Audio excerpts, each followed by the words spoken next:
Hey everyone, and welcome to another episode of Wise Up, a finance podcast made by and for Gents Y and Z to help you be better with money. If you are a new listener, do me a favor, like the channel, subscribe to it, follow it, send it to your friends. If you're a repeat listener, I appreciate your support, doing all that we can to spread this to as many people as possible. Today is going to be a little bit of a fun episode. I've been inspired, let's call it, in recent days about what to talk about, and it's going to be perceivably not quite finance related, not quite money related, but it kind of is, and I am incredibly excited to be shifting tune a little bit. Now, what I really want to discuss today, because it's kind of what we talk about on a frequent basis. See, the point of the podcast is to help you be better with money in whatever way that might mean, generally discussing your spending habits, also your investing habits. Now, we've also in the last episode talked about going to school and career paths. And I really wanted to follow that up with the best profession that you could go into to, let's say, ensure your success in stock trading and investing in the markets and being profitable with finance. You would think the correct answer to this question, who is best equipped to make money in the stock market, to be profitable with investing, to give the best advice on what to buy and what to sell, would be someone with a degree in finance. I would like to agree in a hypothetical. However, that is not correct. If you are hoping to be hugely successful in stock trading, in investing, finance is not the career for you. Tech is not the career for you. Journalism is not the career for you. Law is not the career for you. Neither is medicine. Anything that you might be thinking of is not the career for you. Now, as helpful as the master's degree in financial management, specifically investment analysis, was for me, it actually turns out that the most useful degree that I got in helping me potentially supersede everybody else, be amazing with stock trading, investing, is actually my undergraduate degree in political science. If you want to be the best stock trader possible, you want to be the best investor possible, have obscene returns and absolutely unheard of accuracy rates, be a politician. Or, I guess, marry one. Whatever floats your boat, do what you got to do. I have a lot of people who are very confused or already slightly offended. I'm going to explain what I mean, because this is a very fun hill that I'm going to choose to die on today. Now, there's an old quote attributed to Harry Truman, kind of bastardized. You might have heard it as, no one can get rich in politics. So show me a rich man in politics, I'll show you a crook. That's not quite what he says. Where we essentially got that bastardized quote is actually from a 1954 diary entry, which accurately put reads as follows, quote, "No young man should go into politics if he wants to get rich or if he expects an adequate reward for his services. An honest public servant cannot become rich in politics. He can only attain greatness and satisfaction by service." End quote. Say what you want about Truman. I have my own opinions, having gotten a political science degree, about his presidency and his policies, but this quote I wholeheartedly agree with. In theory. In practice, this man is dead wrong. Politicians are the best at becoming rich in service. Oh my lord. I mean, their salaries alone are absurd, some in excess of $250,000. But, you take into account their gains and their profits from trading stocks, and you suddenly have stock traders. I'm sorry, politicians who are liaising as stock traders, who have net worths of hundreds of millions of dollars, when their only real qualifications are as public civil servants. Yeah, the people who go to work for you, who are looking out for the little guy, who have your best interests at heart. Kissing babies, shaking hands. They're I regret to inform you that they probably aren't just doing it for the altruism of helping their communities, of giving back to the underserved, on the downtrodden. They aren't inspired by the inscription that is on the tablets that the Statue of Liberty has in her hands. That's not what it is. Now, see, let's take a very good example of this. Nancy Pelosi, current Speaker of the House, she has been in public service. She has been in Congress since 1987. That is a long time. I am not going to have the discussion on term limits and what have you. Again, that for sure is outside the scope of this podcast. But in the times that she has been in Congress, again, she has not really been much since then. And Nancy Pelosi hasn't started a tech company. She's not a successful business owner. She is a congressperson. She was never a president, a vice president. She's just Nancy Pelosi. Yet, would you like to know what Nancy Pelosi's estimated net worth is? $300.5 million. I will repeat, $300.5 million. She is almost to a third of $1 billion net worth. Already over quarter of a billion. Her husband, Paul Pelosi, who is actually a businessman and investor, has an estimated net worth of $120 million. This man must suck at business if his wife, who is just a common civil servant who is in it to help the downtrodden and underserved, has a net worth almost 3 times him. I'm sure that it's just that he's bad at his job and not that she's just very, very well equipped, given her position as a Speaker of the House and public servant. Yeah, her stock portfolio currently has a estimated worth of $150.5 million, with her top holdings including Microsoft, Salesforce, Google, Tesla, and some shares of Apple, Disney, and Roku. Just as a analyst, I would say that she is rather heavily weighted in tech. She might want to consider shifting her portfolio. But what do I know? I don't have an estimated net worth of $300.5 million, and I'm the guy with the finance degree. Maybe I should focus more on the concentration I got in my political science degree. I'm clearly doing something wrong. This is, very clearly me being facetious. Largely, a good portion of the time that I spent talking about this is going to be kind of satirical, more tongue-in-cheek than anything else. But it is rather important to talk about because it does affect you and your money and the overall credibility, let's call it, of the markets and of market regulations. See, because these politicians are the ones who create legislation that then regulates the open market, that regulates the stock market, that regulates companies. These are the ones in charge. Yeah, again, there's an old saying, who will watch the Watchmen? The answer is nobody.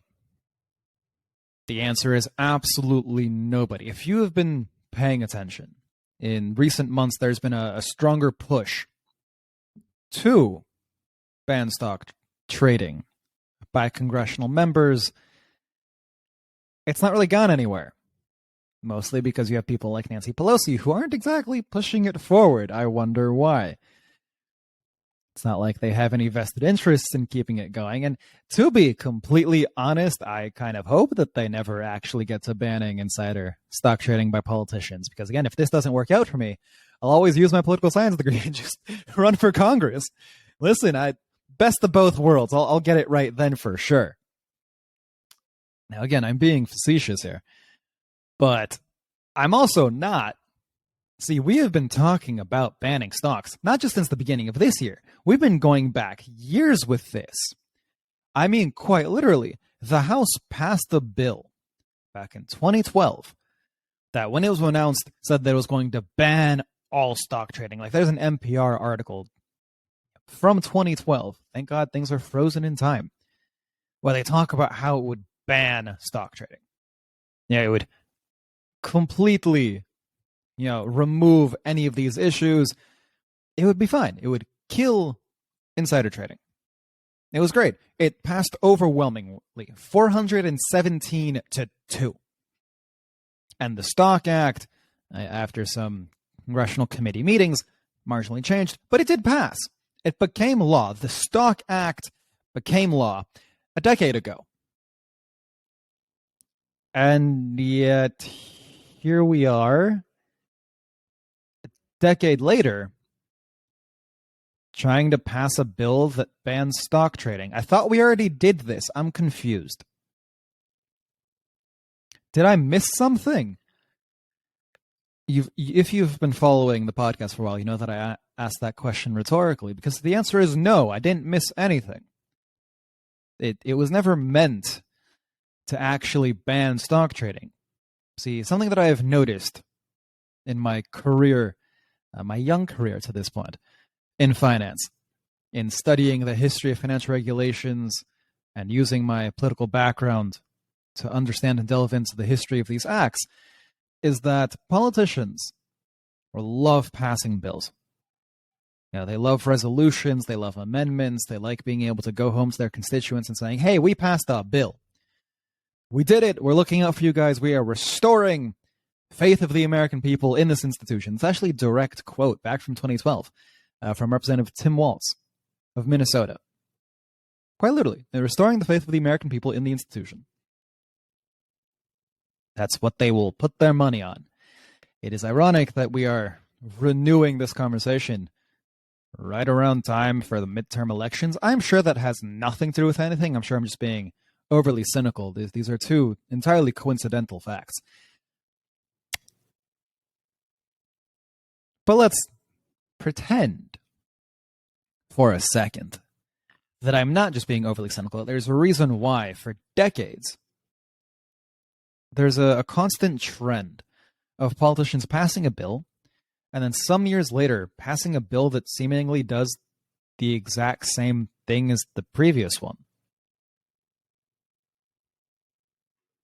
And again, given how long many of these Congress people tend to stay in Congress, it's not like they can just look around and go, man, those guys before us, they were idiots. They got it wrong. It's like, wait, you were those idiots. That's why they don't do it. They lack the capacity to blame their predecessors. They just pretend this is the first time they're doing it, or that they have now, with hindsight working to their ability, they have the capacity to see where they erred in their ways. They can now make a more holistic approach and viewpoint in discussing potential bills and resolutions. They can truly encapsulate a bill that accomplishes the goals that they are setting out in order to better restore the faith of the American people in the institution. Wash, rinse, repeat. We will do this till the end of time. Again, that's why I'm not even hopeful that they don't ban stock trading for congressional members. They're never going to. So again, if this doesn't work out for me, I will... Don't let me run for Congress. This is a running joke that I've had for years. Don't do it. But who knows? If I ever get really bored, I'll run for Congress just so I can make my money in the stock market. It seems to be a backwards approach, but it is actually the correct way. See, the reason that we are revisiting this conversation, even more so now, is twofold. It came because of two, I don't want to call them groundbreaking, because this very clearly should not be shocking to anyone who has covered the history of things. Last December, an investigative report by Business Insider took 5 months. They found that 57 members of Congress and 182 senior congressional staffers had violated the Stock Act. I don't know if that rung a bell with you, but that's a lot of people. That's interesting. I don't know quite why we're doing that, but fine. So calls were restarted, let's call it, and then TikTokers, one of the few times I'll give them credit for something, started copying the trades that politicians were making and making absurd returns, because the politicians are making absurd returns. There's one of my favorite investing channels on Twitter. It's literally called Pelosi Stock Trader, where, because one of the few things that the Stock Act of 2012 did was it required that politicians report their trades. That's like the biggest thing that came out of it. So now they report their trades. You can look that up online. It's a site. I think it's literally just called Capital Trader. Capital with an O, not an A. And you'll see the investments and trades that politicians are making. So Pelosi Stock Trader is literally just Nancy Pelosi's stock trades, but as a Twitter account, and it's the greatest thing ever. It'll say when she bought, when she sold, what the percentage gain was, what the monetary gain was. It's incredible. I love it. Quite literally, if I had the capacity to, I would invest all of my money with Pelosi Capital Management. I would be guaranteed to make money. I would be able to retire in the next 4 years. It'd be amazing. But now, this was back in December that the Business Insider investigative report came out. Now, the New York Times earlier came out with a new investigative report. That, whereas the previous one had, let's call it, announced 58 congressional members. This one got at least 97 members of Congress. If we're being honest, it's actually probably closer to 200. But I'll get to that one again in a second. See, this one by the New York Times, they literally went into their trades because they have to report it. And they looked at the fact that, okay, well, who are these people? What stocks are they trading? What investments are they making? And because this may be a relationship we want to look into, what committees do these politicians serve on? It's amazing. Yeah, the Times interviewed a couple of people, and several legislators were like, listen, the spouse, my wife did it, I didn't know. Yeah, it's totally fine. 2 of them said that it was accidental.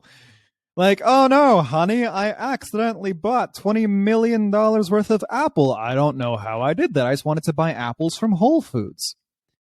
An accident, an honest mistake. Truly, I will make sure that it doesn't happen again.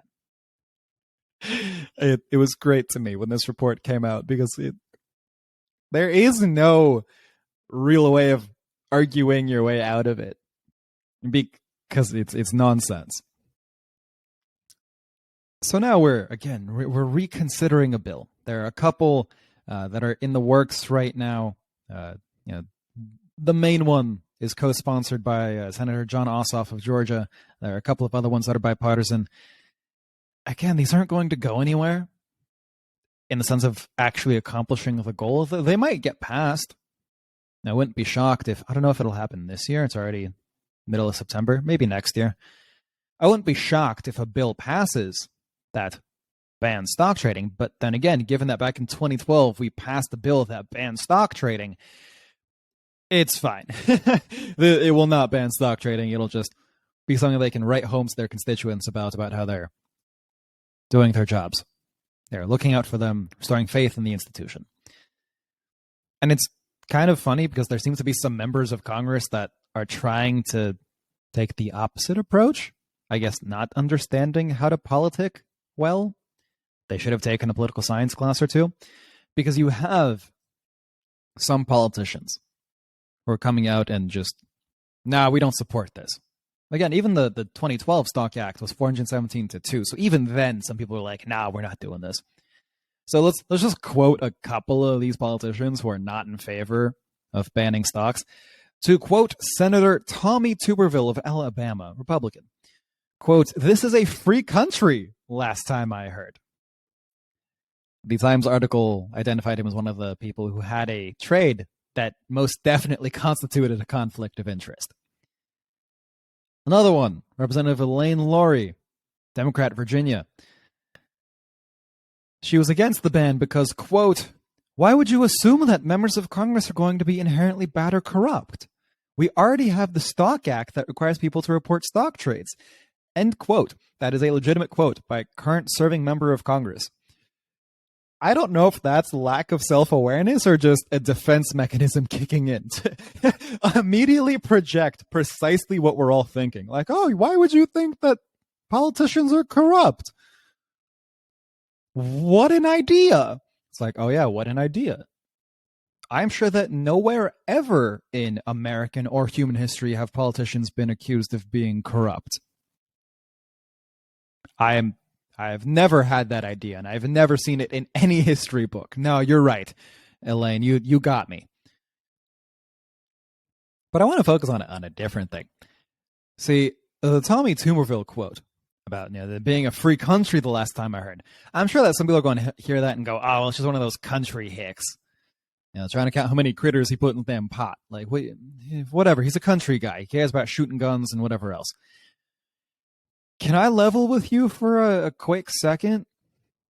Back in December of last year, after the original Business Insider report came out, Nancy Pelosi, Democrat, California, rejected the idea of banning members of Congress and their spouses from holding or trading individual stocks, saying, quote, "We are in a free market economy. They should be able to participate in that." Again, this is not a partisan issue. Right? Greed is neither red nor blue. It doesn't care who you voted for, who you sleep with, who you pray to. Greed is greed. If you're in a position of power, you will exploit it.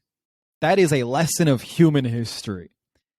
So whoever's looking around going, the Democrats would never, the Republicans would never, neither of them care about you.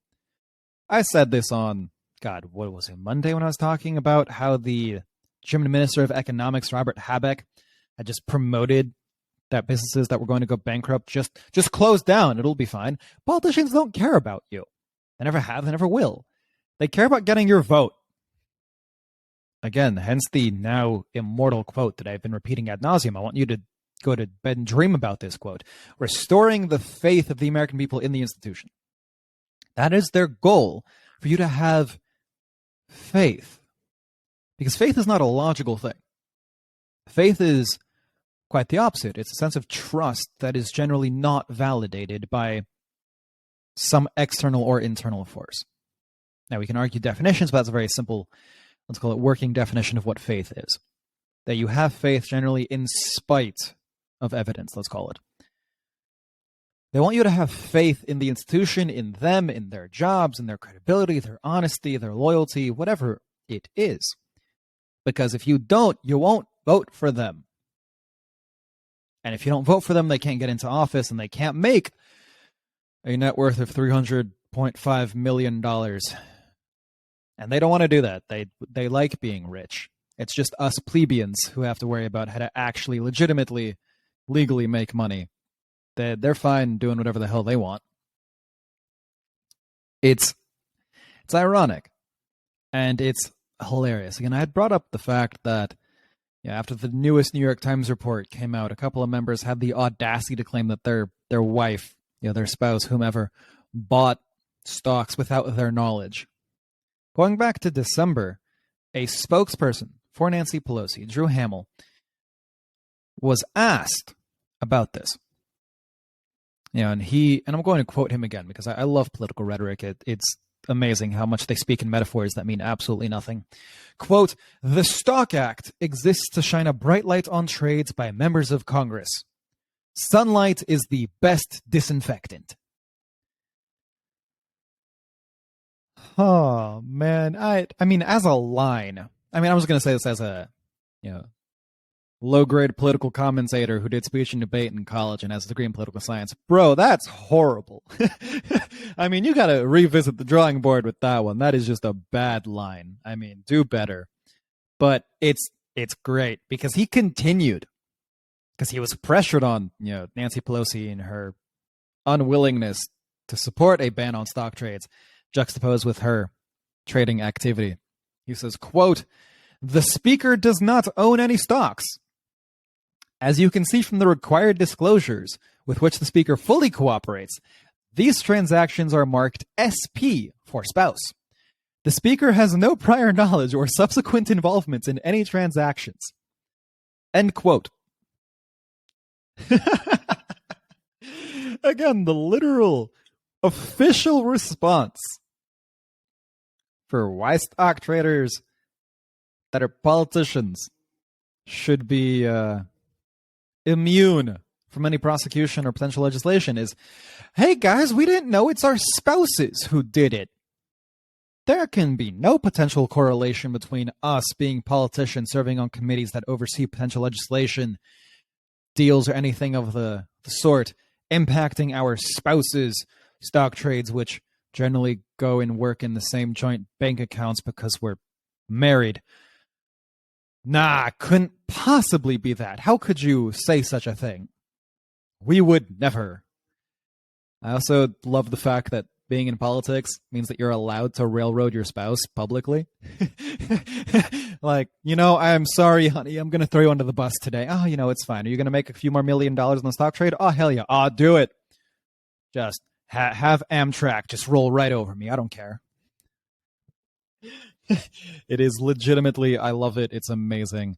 Yeah. Politicians truly are role models for who I hope to be as a man and as a husband one day. No, I'm having fun with this.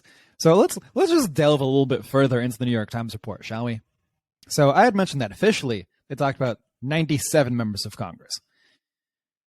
For being honest, there were 81 Democrats, 101 Republicans who filed 3,700 trades and about $100 million in possible volume just during the span of their investigation. Many had 100% winners, with some that were perfectly timed. So, for those 182 politicians, 90 plus, just about half, sat on committees that directly oversaw the companies that they were trading. 49 were Democrats, 44 were Republicans. So now we finally have a shift in political affiliations, let's call it. But again, the overall theme here should not be, there were more Republicans than Democrats, or there are more Democrats serving on committees than Republicans serving on committees. This is not the time that you want to be taking political brownie points about which side you're on and who's winning. There is no winner here. Everyone loses. But overall, this encapsulates 18% of Congress. That's not a good thing, but again, let's get into this. 25% of the Energy and Natural Resources Committee traded Exxon and Mobil or Chevron. 33% of the Environmental Committee traded oil field services. 8 members of the Armed Services Committee traded defense/aerospace stocks. You are seeing a trend here, I know it. Now, Pelosi, ironically, was not actually included in the report. But let's start with her, shall we? So, between 2020 and 2022, she reported just about 35 trades. Total dollar volume, $65.6 million. I repeat, in the span of 2 years, a congressperson who has been in Congress for decades, has no business experience, does not own a business, is not an investor that we know of, somehow had $65.6 million to trade with. But fine, again, whatever. The possible, keyword here, possible trades that constitute conflict of interest include Tesla and the $1.2 trillion infrastructure bill that was passed, Microsoft and the $10 billion Army contract that was in discussions of awarding, all the other fun things, and NVIDIA and the $50 billion CHIPS Act. Again, I'm sure that these are not actually conflicts of interest. They're purely coincidental, and surely not her, but just her spouse, casually. Moving on to one of her colleagues from California, Alan Lowenthal, who sits on the Transportation Committee. Man, his wife, again, those damn spouses, they just...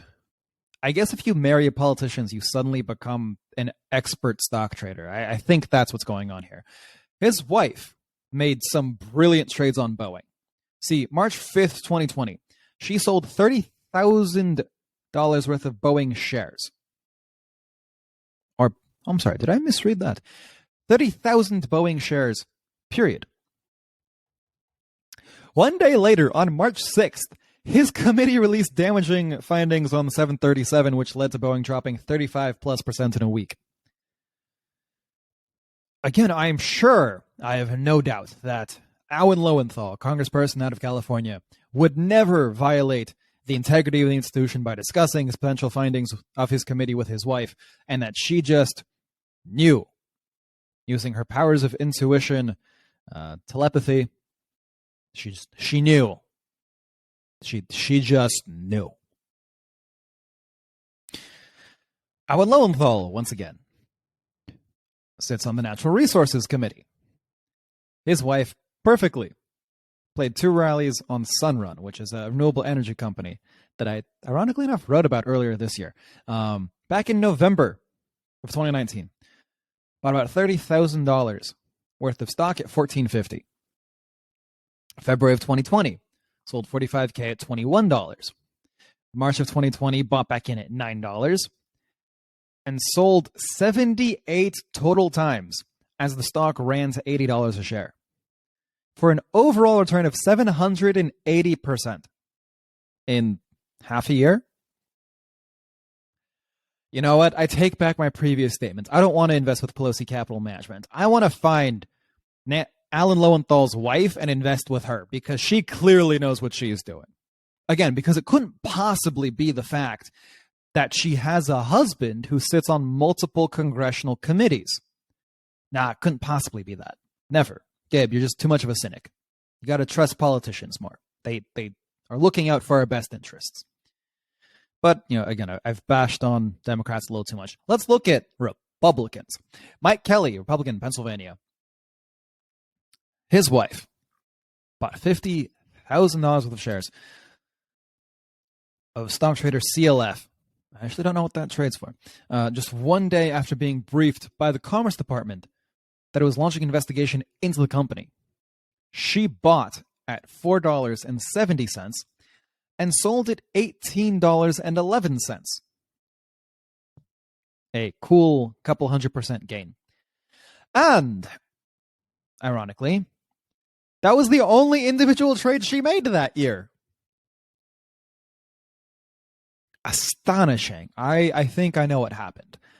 She had a dream one night, woke her up in a cold sweat, where just a booming voice in her dream told her to buy this company.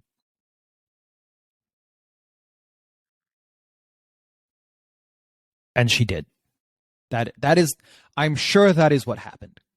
I have no doubt. Yeah, it was the dream, guys. Again, it's not possible that it has anything to do with the fact that her husband sits on a congressional committee.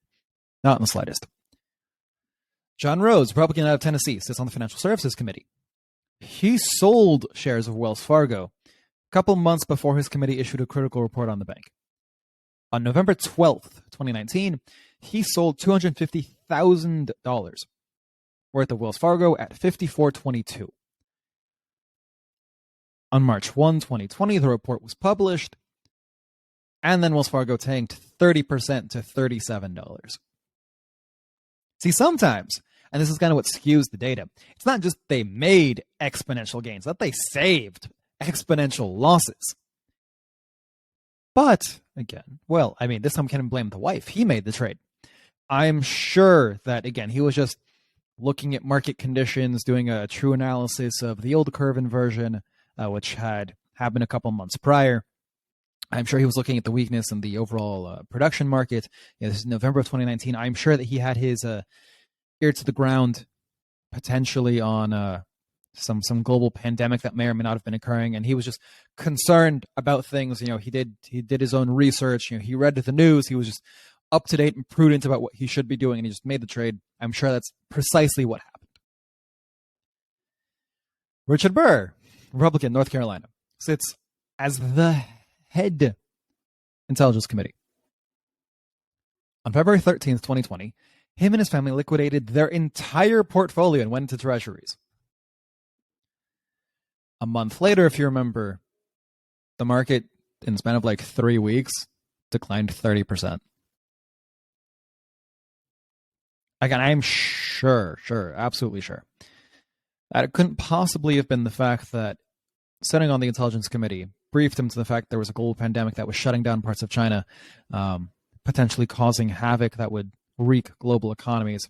I'm sure it had nothing to do with that. I'm sure that just like his compatriot, that I mentioned previously, that he had just been doing the research for months, again, about the state of the economy, the yield curve inversions, everything else, and he had just been waiting for a proper time. He just felt that was the right time to do it. He saved $300,000 in potential losses. Again, sometimes it's not about gains. It's about not losing money. There are so many more. I mean, Bob Gibbs, Republican, trading AbbVie while his committee was investigated them. Republican Roy Blunt, serving on a subcommittee overseeing public safety, trading not Procter & Gamble, stock symbol PM. Judy Chu, Democrat, trading stock symbol AMEH while serving on a subcommittee overseeing Medicare. What do you want, man? They're just really good at their jobs. Again, it has absolutely nothing to do with the fact that they are politicians who are uniquely positioned to have insider information that the rest of the working populace, us plebeians, don't have access to. It's nothing to do with that. Purely the fact that they are just, by proxy of their intelligence and charisma, better equipped to read market trends and trade in the market. I figured it out, guys. Politicians are just the best at trading stocks. You want to be good at investing, go into politics. Once again, I'm being extremely facetious. I hope you could tell. I could not have been more sarcastic in most of this. Because this is what's insane to me. The finance, the industry, has a bad rap, and deservedly so. I've spent some time discussing the many failures of finance, of the industry, of the sector, of financial advisors, of wealth managers, of all of them, because they suck. They legitimately suck. This is the statistic I will repeat on a daily basis until everyone's sick of me hearing it. On a yearly basis, less than 1/3 of actively managed funds, so active fund managers, people who will make millions, less than 1/3 will beat the market. Over a long-term basis, let's say 10, 15 years, only a few percent will, literally 95% of actively managed funds, lose money compared to the stock market. They might still be up 9%, but again, as we've discussed, average annual market returns are higher than that. They're usually double digits. People in finance suck. But see, here's the thing. At least in recent years, again, we had our issues in finance in prior decades and generations. But at least now we're a lot better about insider trading. Yeah, and when it happens, it is front page news. It's blowing up everywhere. You cannot not hear about it. So, and there are even specific companies where employees aren't even allowed to trade individual stocks. Yeah, I knew a guy who wasn't even a stock trader. I think he was a software engineer who worked for a technology-based asset manager. And he and his family were not allowed to hold or trade stocks themselves because that was a conflict of interest. Consultants generally, depending on the company, can't trade individual stocks. Bankers can't do it. A lot of reporters aren't even allowed to do it. And yet, the most influential, some of the most powerful people in our country, people who create legislation that regulates these industries, can. Again, if you think that these people care about you, you are still deluding yourself. You are being naive. This is not a partisan issue. This is not a point of, oh, vote blue or oh, vote red or any of the nonsense that you might hear with midterms coming up. Politicians, plain and simple, do not care about you. They will do whatever they can to profit, to make money in the positions that they are in. That's just a fact. You want to get mad at me, you want to pretend that I'm being overly cynical, or you just want to ignore me and say, listen, this is the system that we have. We just have to vote, more progressively or more small government, depending on affiliation that you have politically. Save it. I respectfully save it. Again, I have the degree in political science. I know how this system works.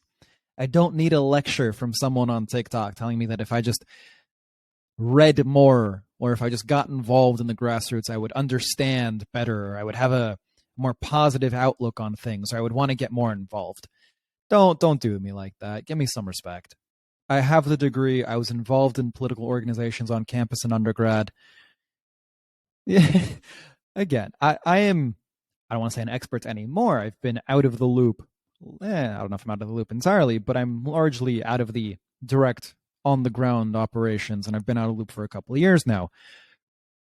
But I'm not some random schmuck you can knock on the door of and sell dreams to. I know how this works. And my goal, hopefully, in speaking to you, if you're not someone who has a background in political science and your only real interest and involvement in sociopolitics is every couple of years when there's an election cycle coming up, I'm not going to tell you to not vote. I'm not going to tell you to, pick up a pickaxe and a pitchfork and, Molotov cocktail and torches and go to your local capital. That's not what I'm going to do either. My goal, at minimum, is to tamper down on that naive optimism that you have about the altruism of politicians. At minimum, that is my goal. Wherever you go from there, not my concern. I am not condoning violence in any way, shape, or form. SEC, FBI, leave me out of this. I just want people to be more prudent and honest about how things work. That's my goal here. But, having been facetious and just railing on politicians for a while, understanding that if you're listening to me right now, you've probably been hearing about markets being wonky. I don't really talk about day-to-day market trends on this podcast. I try to spend more time focusing on financial literacy, your spending habits, basic investing habits, things like that. But I'm sure that you've been following, or at least maybe following now, markets are doing some weird stuff. They're going down.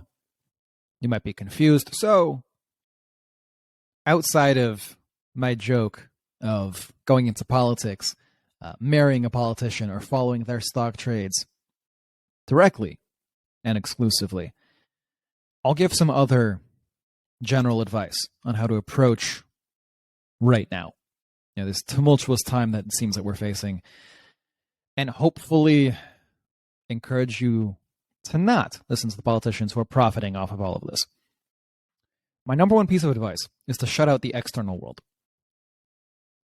Just don't listen to it. There will always be a talking head, some pundit, someone on a soapbox telling you what to think, what to believe, what have you. And I'm sure there's going to be some cynic also listening to me and going, isn't that what you're doing? You can accuse me of that. That's fine. I don't think that holds weight, given that I'm not telling you what to invest in, telling you everything will be fine. I'm laying out in many of these podcasts the behavioral reasons for why you make the decisions that you make and trying to educate you on how to be aware of it. I don't think I've given you direct advice. You can say that my projections on where the economy is going is one, so fine, ignore that. I'll be fully serious on that. I think I said that in my first or second episode here. My goal with this podcast is to equip you with the knowledge so that you don't have to listen to people like me. That you can make your own autonomous, independent decisions as it pertains to saving, finance, investing, spending, and you can just listen to me for fun. Now, I quite literally, I think I called it a Nanny McPhee effect. It might be a Mary Poppins effect. I don't remember anymore. Where you need me but don't want me, I'll be here. When you want me but don't really need me, I don't know what use I have. So if you just want to be here for fun, that is my goal. Quite literally. So the biggest piece of advice that I have is quite literally, shut out the external world. Don't listen to all the talking voices, the talking heads, telling you to buy this, sell that, hold this, hold that we're working on addressing the issue and restoring the faith in the institution. Just block all of it out. Quite literally. I need you to, after you've shut out the rest of the world, do a couple of things. First and foremost, sit down. Either by yourself, with your spouse, with your loved ones, whoever it is. Sit down with your family, the people who you affect directly in the financial decisions that you make. And talk about what your goals are, what your risks are, what your timelines are, what you're investing for. If you're a newly married couple? Are you looking to save for a house? Is it potentially already retirement? Is it to travel? What are your goals? How long does it take? What is your risk tolerance? What have you? And really honestly discuss that, because that will vary from person to person. Again, your risk tolerance varies person to person. But after that, take a second, look at analyst projections. Not talking heads, not politicians, not political pundits, not reporters. Look at analysts. People who run the numbers. Again, professors in economics, like many of the ones that I've cited, Dr. Doom, Nouriel Roubini, Professor Jeremy Grantham, whomever. And look at not only their projections, but their reasonings for why. Because again, the goal is to equip you with the knowledge so that you can make these decisions on your own down the line. So look at how they make their decisions. What information are they using to come to their conclusions? And compare different projections. Because again, my projection for how the economy is going to go, for how the market is going to turn out, is not the same as some other projections. I'm fully aware of that, but I've done my research and I'm confident in my projections. Similarly to how the other analyst, who has the opposite projection as me, has done their own research and is confident in their projections. Hopefully, not just lying to people. Take those projections, analyze them, see what makes sense to you, and then game plan for that range of outcomes.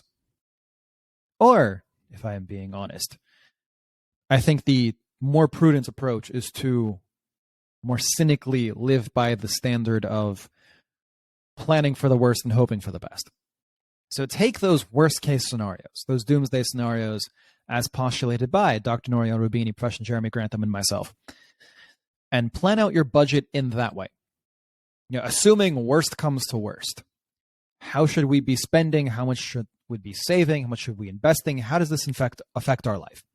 Because it's better to have too much money set aside for an emergency and for things potentially hitting the fan than to underestimate how much money you might need and to get to that worst case scenario and not have it.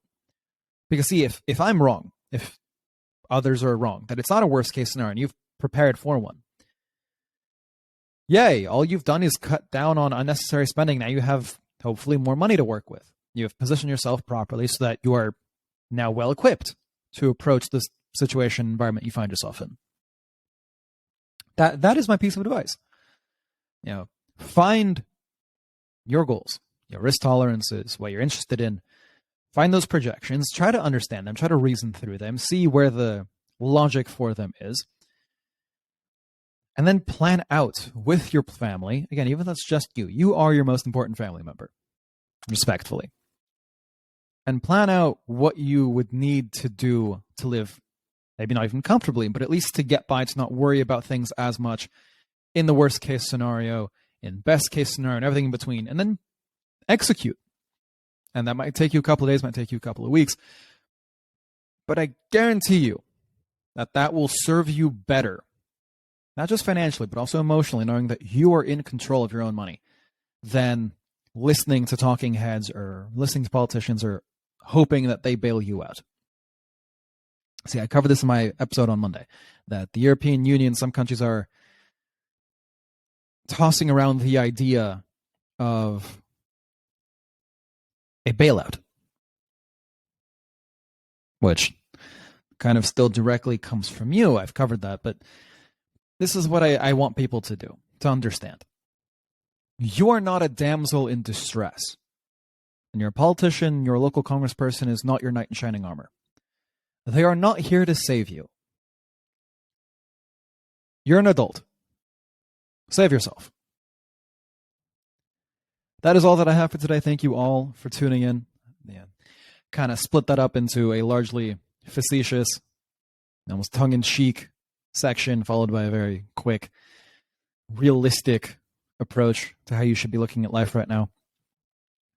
I apologize if this is a change of pace, but I think something that needs to be done with all of the reports that keep coming out about politicians and their stock trading, and how it'll probably be frontline news when this proposed bill does eventually pass, because it will pass. It'll happen, and then they'll parade it as the best thing to happen. They've banned stock trading. I can see it happening. It'll be fine. Use this information to your benefit. The best thing that I can do is not tell you what to invest in, it's to educate you. Now, again, that old saying of give a man a fish, you feed him for a day. You teach a man to fish, you feed him for a lifetime. I'm not going to tell you where to put your money right now. I actually kind of do on Professor Vinay Utham's Stock Doctor episode, which is going to be released on Sunday, so tune in for that. But outside of that, my goal is to educate you so that you can do this by yourself. That is all that I have for you today. I hope that you all enjoy your weekends. I hope that I didn't ruin your mood too much.